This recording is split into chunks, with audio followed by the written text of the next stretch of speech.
Bonjour à tous, bienvenue chez Coaching Déco. Je m'appelle Jessica. Aujourd'hui, je vais vous donner mes idées de cadeaux de Noël spécial DIY, un petit peu déco, super sympa pour les fêtes. Bref, vous l'avez compris, si vous n'avez pas encore trouvé vos cadeaux de Noël ou bien si éventuellement vous avez un budget un petit peu limité ou vous préférez faire les cadeaux vous-même cette année pour plus de valeur, eh bien vous êtes au bon endroit. Avant de commencer, pensez à vous abonner, à cliquer sur le gros bouton rouge et à déclencher la petite sonnette qui est de côté, je crois. Et comme ça, vous serez au courant de toutes les vidéos et vous deviendrez vite un as de la déco. Allez, c'est parti avec les conseils. Mon premier conseil, c'est tout simplement de personnaliser une bougie, ou bien vous pouvez en faire plusieurs bien sûr et créer un petit regroupement de bougies comme ça. Donc la manière la plus simple de le faire, j'ai envie de dire la plus traditionnelle, c'est de personnaliser un bougeoir et puis de mettre une bougie à l'intérieur. Ce que je vous propose de faire cette année, qui est un petit peu plus original, j'ai envie de dire, c'est tout simplement de faire un transfert d'image sur votre bougie. Alors ça, c'est une astuce que justement j'ai trouvée sur l'astucerie.fr, donc je vous mets le lien dans tous les cas. J'ai créé un petit tableau sur Pinterest avec tous les liens vers les DIY de cette vidéo, donc je vous mets le lien de ce tableau dans la description. Donc voilà, vous pourrez trouver tous les DIY sans problème. Donc l'astucerie.fr, en fait, il propose de faire un transfert directement d'image sur votre bougie. Alors ce transfert, ça peut être tout simplement avec une photo de famille, pourquoi pas. Alors éventuellement une photo par personne ou par événement, ou bien faire un petit thème autour de vos vacances au ski, ou bien des préparatifs des fêtes, enfin vraiment libre à vous. Vous pouvez également adapter cette idée à une image un petit peu plus abstraite. Donc là sur leur site, ils ont utilisé une image de notes en fait de musique sur une bougie. J'ai trouvé l'idée super sympa. Pensez à adapter quand même ce style, enfin le style de l'image à la décoration de la personne, au style de choses qu'ils aiment tout simplement et aux couleurs bien sûr de leur décoration pour que ça colle parfaitement. Ça rajoutera un petit peu plus d'intérêt, un petit peu un côté un peu plus personnalisé au cadeau. Vous pouvez même adapter cette idée-là à un petit texte, pourquoi pas, si vous êtes un petit peu à l'aise avec ce genre de choses, ou bien trouver un texte qui vous plaît sur internet et l'imprimer sur un papier de soie pour pouvoir le transférer sur votre bougie. Donc ça peut être voilà, des petits mots d'amour, un petit mot sympa, des petites décos sur le côté, enfin vraiment voilà, amusez-vous. En tout cas, moi j'ai trouvé l'idée super sympa, donc merci à l'astucerie.fr.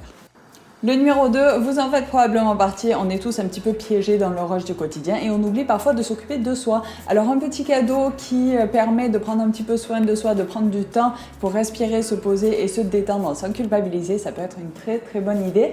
Donc pourquoi pas créer un petit kit comme ça avec soit un petit panier pour la salle de bain et à l'intérieur vous pouvez mettre des sels de bain fait maison, des petits savons un peu sympas, des exfoliants, des sels de bain je crois que je l'ai dit, des bombes pour le bain, un déodorant, un baume à lèvres, etc., etc. Et puis pourquoi pas créer tous ces produits vous-même pour une touche un petit peu plus originale. Et puis vous pouvez même le faire autour d'un thème, pourquoi pas les agrumes ou la clémentine pour Noël, ou bien je sais pas moi le thym si vous êtes en Provence. Enfin, vraiment libre à vous. Choisissez un petit thème comme ça pour que ça ait quand même une petite unité. Préférez des flacons et puis des emballages un petit peu esthétiques pour voilà, que le tout soit quand même assez joli et que la personne à qui vous l'offrez soit contente de l'exposer à côté de sa baignoire ou sur une étagère dans sa salle de bain en attendant le jour où enfin ils pourront se poser et je vous garantis et ils seront très reconnaissants. Le numéro 3, un kit de survie en cas d'invité surprise. Si vous êtes comme moi, alors vous adorez recevoir du monde et vous aimez bien mettre en avant plein de petites choses, faire des cookies, un bon thé, etc., sortir des thés un petit peu différents, enfin bien recevoir tout simplement. Et quand quelqu'un arrive sur le pas de votre porte, alors vous êtes super content de les voir, mais en même temps dans votre tête, c'est un petit peu la panique, vous dites ah ben mince, à part du lait et du café, j'ai pas grand chose à leur proposer. Et bien c'est là que le kit de survie vient en aide, où on va avoir des petites cuillères en chocolat. Donc l'année dernière je les ai faites et alors il y a deux façons de faire les cuillères en chocolat. Donc soit vous avez des moules en silicone, vous versez du chocolat dedans, c'est super simple à faire. Et d'ailleurs pour ça moi je propose, alors cette vidéo est absolument pas sponsorisée, mais j'avais utilisé du chocolat 2% de sucre, du chocolat noir de chez Poulain, et je trouve que c'est le meilleur chocolat parce qu'il n'est pas trop sucré. Donc si quelqu'un n'aime pas de sucre dans son café, il peut quand même touiller avec ses petites cuillères. Et puis voilà, je trouve que ça se marie super bien ensemble et c'est super facile à faire. Donc vous achetez un petit moule en silicone sous forme de cuillère, vous versez dedans, vous laissez figer et puis voilà, vous avez vos petites cuillères. Donc le résultat est top et ça prend 5 minutes à faire, donc c'est génial. Et en plus vous pouvez l'offrir un petit peu à tout le monde donc c'est très pratique. Donc l'année dernière j'avais fait ça. Par contre faites attention quand vous prenez Quand vous choisissez votre moule, celui que j'ai pris, alors je l'ai pris sur internet, honnêtement je ne saurais pas vous dire où je l'ai sélectionné, mais la jonction en fait entre la grosse partie de la cuillère et le manche est un petit peu trop fin et ça se cassait à ce niveau-là. Donc j'ai trouvé pour vous sur Pinterest une autre façon de faire des cuillères en chocolat, c'est tout simplement d'acheter des cuillères et de remplir la partie creuse en fait de la cuillère avec du chocolat et puis pourquoi pas rajouter des fruits secs par-dessus ou des amandes, des choses comme ça, pour donner un petit côté un petit peu plus esthétique. Donc je trouve l'idée assez sympa aussi. Et puis ce sera peut-être plus facile à emballer sans que ça se casse. Voilà. Alors pour compléter ce kit, vous pouvez bien sûr opter pour, pourquoi pas, presse, vous savez, les petits presses pour faire un café à la maison, ou bien une machine à café, pourquoi pas. Si vous avez un budget un petit peu plus restreint, pourquoi pas une belle théière, un set à thé tout simplement, différents types de thé pour pouvoir faire un petit lot de dégustation, pourquoi pas. Vous pouvez faire pareil avec le café, le chocolat chaud, etc. Et puis pourquoi pas aussi faire des petites, vous savez, les petits tubes à essai où on remplit, ça a super bien marché l'année dernière, ça cartonne encore cette année, c'est tout simplement de prendre un tube à essai ou bien un petit bocal et de pré-peser tous les ingrédients pour soit des cookies, soit un chocolat chaud, un gâteau, etc. Et puis quand vous recevez du monde dernière minute, ça peut être vraiment rapide de juste rajouter un œuf dedans, verser le contenu de votre tube à essai et puis pas vous avez une montagne de cookies à proposer à vos convives, ça fait super bien et en plus c'est beaucoup plus chaleureux et au moins ça enlève le côté panique quand quelqu'un toque à votre porte. Donc voilà, je trouve l'idée plutôt sympa. Mettez le tout dans un petit panier qui s'assortira bien à leur cuisine et comme ça ils pourront le laisser prêt à être utilisé sur le plan de travail, pourquoi pas. Voilà. Libre à vous, donc pensez quand même à bien soigner la présentation, hein, toujours pour tous ces paniers, c'est le plus important je trouve, et puis rajoutez votre petite pâte avec pourquoi pas des petits mots par-ci par-là, des petites étiquettes, enfin bref, je laisse votre inspiration en fusée sur ces quelques mots.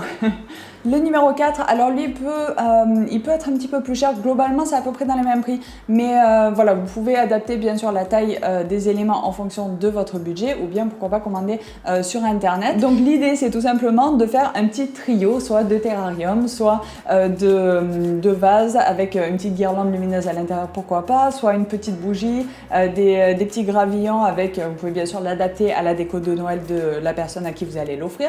Donc si par exemple on est sur un Noël enchanté, enneigé, tout blanc, naturel, vous pouvez bien sûr partir sur un petit vase blanc, une bougie blanche à l'intérieur, des petits gravillons et puis rajouter quelques petits éléments qui pourront être retirés plus tard à la fin des fêtes. Hein. Et donc ça peut être enfin, pourquoi pas des petites branches de sapin ou bien des pines de pin pour rester dans un côté un petit peu naturel et ça s'adaptera très bien avec leur décoration autant pendant les fêtes qu'après, donc toute l'année ça pourra rester sur la table ou bien à côté de la table basse, bref, enfin à côté sur la table basse ou à côté du canapé, vous m'avez compris.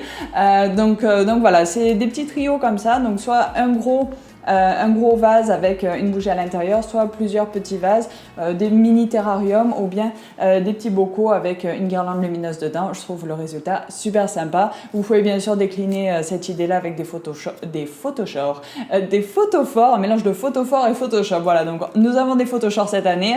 Bon courage. Voilà, allez, on va passer à la 5e. Le numéro 5, c'est le panier Top Confort. Alors celui-là, c'est un petit peu mon favori. J'avoue que je l'ai déjà offert à plusieurs personnes et je compte probablement l'offrir cette année à encore plusieurs personnes. Voilà, c'est un cadeau quand même qui cartonne, je trouve. Tout le monde aimerait recevoir ça ou bien alors c'est moi qui fais une fixette dessus parce que j'ai envie d'en recevoir un. Bref, c'est tout simplement un panier avec... bon là, à ce moment-là, vous pouvez choisir un panier un petit peu plus gros. Le type de panier qu'on pourrait laisser à côté du canapé. Avec quelques plaids qui, voilà, en présentation à côté du canapé. Donc ça peut être très sympa, mais il faut l'adapter bien sûr toujours et encore au style de décoration de la personne. Il ne faudrait pas qu'ils se retrouvent avec un panier un petit peu moche ou complètement décalé par rapport à leur déco. Il faut que ça leur serve. Donc voilà, il faut quand même bien connaître la personne pour pouvoir lui offrir ça. Donc un joli panier, un petit plaid, pourquoi pas, soit un peignoir ou un poncho aussi. Ça peut être super pratique à mettre dans ce petit panier Top Confort. Moi j'aime bien rajouter des grosses chaussettes fourrées, vous pouvez décliner ça avec des pantoufles plus traditionnelles. Moi j'aime bien aussi rajouter un petit roman qui soit adapté au goût de la personne pour tout simplement les inviter à se détendre dans leur canapé, à prendre le temps de vivre. Et comme je vous l'ai dit tout à l'heure, on peut rajouter des petits tubes à essai avec un chocolat chaud minute, des cookies faits maison, des petits biscuits, bref, tout un petit kit pour pouvoir prendre le temps de vivre. Vous pouvez mettre également comment ça s'appelle ? un diffuseur d'huile essentielle. Donc ça, c'est quelque chose qui a été offert à mon mari l'année dernière pour Noël, donc par ses frères. Et il s'en sert tous les jours. Donc c'est vraiment super. Et puis c'est vrai que le soir, c'est agréable d'avoir des petites huiles essentielles comme ça à côté du lit. Ça sent bon, c'est agréable, c'est zen. En plus, il y a la petite lumière. Enfin voilà, pour bouquiner tranquillou dans son lit, c'est vraiment sympa. Donc moi, je rajouterai ce genre d'accessoire dedans avec pourquoi pas un petit kit pour découvrir les bienfaits des huiles essentielles ou voilà, quelque chose dans cet esprit-là. Et voilà, c'est la fin de cette vidéo, j'espère que ça vous a plu. Si c'est le cas, laissez-moi un petit pouce bleu. N'hésitez pas à me dire dans les commentaires ce que vous avez pensé de ces idées cadeaux, s'il y en a un qui vous a particulièrement plu et si vous avez des améliorations à y apporter. Si vous avez déjà trouvé vos cadeaux de Noël, eh bien j'aimerais bien savoir ce que vous avez choisi, quels ont été vos coups de cœur pour cette année. Si vous avez besoin d'autres suggestions pour les fêtes, allez voir le site, donc c'est www.coachingdeco.org, il y a une partie blog et la semaine prochaine, je vais publier encore un article qui a déjà eu un, donc vous pouvez aller le voir. Mais la semaine prochaine, je vais publier un autre article un petit peu en continuité de cette vidéo où vous aurez plus d'idées de cadeaux DIY spécialement pour les fêtes. Donc voilà, n'hésitez pas à y faire un tour. Si vous avez des questions, surtout, posez-les-moi dans les commentaires. Je suis désolée, récemment, j'ai sauté quelques vidéos. J'ai pas pu répondre à toutes vos questions. Je ne vous ai pas oublié. C'est simplement que j'ai été énormément sur le terrain novembre et décembre. Donc voilà, ça a été un petit peu compliqué pour moi de gérer tout ça. J'ai pris un peu de retard, mais ça devrait s'améliorer pour le mois de janvier, donc j'essaie d'organiser tout ça. Et voilà, si j'ai pas encore répondu à vos questions en vidéo, je vais le faire, je vous ai pas oublié. Et puis si vous avez des questions, surtout posez-les-moi dans les commentaires. Et puis soit je vous réponds, dans tous les cas, je vous réponds par message. Et puis si c'est un sujet de vidéo qui pourrait intéresser plus de monde, j'essaie d'en faire une petite vidéo. Voilà, pensez à analyser avant de foncer tes baisers. Je vous dis à très vite pour une nouvelle vidéo. Bye bye!